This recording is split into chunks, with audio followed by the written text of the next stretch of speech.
सुप्रभात बच्चों। आज हम एक पोएम गाएंगे तो सबको दोहराना है, ठीक है?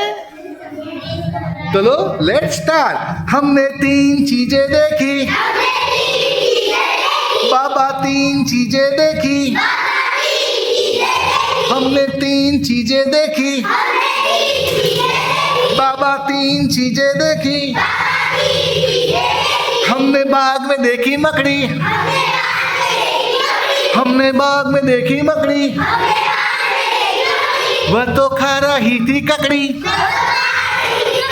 वह तो खा रही थी ककड़ी। उसके पास पड़ी थी लकड़ी, उसके पास पड़ी थी लकड़ी। हमने तीन चीजें देखी, बाबा तीन चीजें देखी।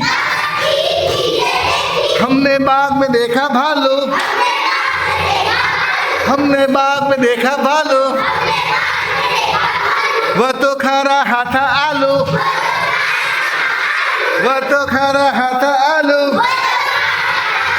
नाम था उसका लालू, नाम था उसका लालू। हमने तीन चीजें देखी, हमने तीन चीजें देखी। बाबा तीन चीजें देखी।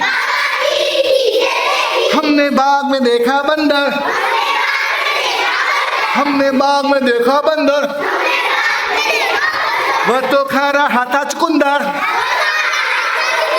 वह तो खा रहा था चुकंदर। नाम था उसका इंदर, नाम था उसका इंदर। हमने तीन चीजें देखी,